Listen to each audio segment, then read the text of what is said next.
नमस्कार, जय महाराष्ट्र. तर आजची जी न्यूज आहे ती अशी आहे, की आपल्या सर्वांना जेवढ्याही महिलांनी लाडकी बहीण योजनेचा लाभ घेतलेला आहे, त्या सर्व महिलांना आपल्या योजनेच्या अंतर्गत ई-के-वाय-सी करायची आहे आणि ही ई-के-वाय-सी तुम्हाला पोर्टलवर करायची आहे. म्हणजे योजनेची जी वेबसाईट आहे, त्या वेबसाईटवर जाऊन तुम्ही ई-के-वाय-सी करू शकता. तुम्ही नारी शक्ती ॲपवर फॉर्म भरला असेल किंवा तुम्ही अंगणवाडी सेविकांकडे फॉर्म भरला असेल, तरीसुद्धा तुम्ही वेबसाईटवर लॉग इन करून तुम्ही वेबसाईटवरच तुमच्या योजनेच्या अंतर्गत ही ई-के-वाय-सी करू शकता आणि ही ई-के-वाय-सी आपल्याला दर वर्षाला करायला लागणार आहे. तर आत्ता आपल्याला ही पहिली अपडेट आलेली आहे, की आपल्याला ई-के-वाय-सी करायची. त्याचा जी-आर आलेला आहे. त्याच्यामध्ये सगळ्यात महत्त्वाचा जो मुद्दा आहे, तुम्ही जेव्हा फॉर्म भरला त्यावेळेस तुम्ही जे आधार कार्ड दिला असेल, तर तो आधार नंबर तुम्हाला लागणार आहे.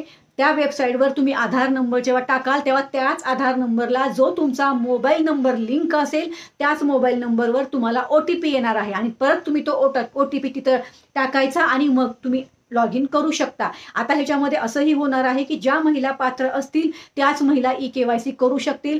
ज्या महिला कायमस्वरूपी अपात्र झाल्या असतील, कुठल्याही कारणास्तव अपात्र झाल्या असतील, तर त्या या योजनेच्या अंतर्गत ई-के-वाय-सी करू शकणार नाहीत. बाकी सविस्तर माहिती जेव्हा येईल किंवा जेव्हा आपण ई-के-वाय-सी करू, तेव्हा जे प्रॉब्लेम येतील त्यावेळेस तुम्हाला तसं उत्तर दिलं जाईल. पण तूर्तास तर आता सध्या ही माहिती आहे, की आता योजनेच्या अंतर्गत ई-के-वाय-सी करायची आहे.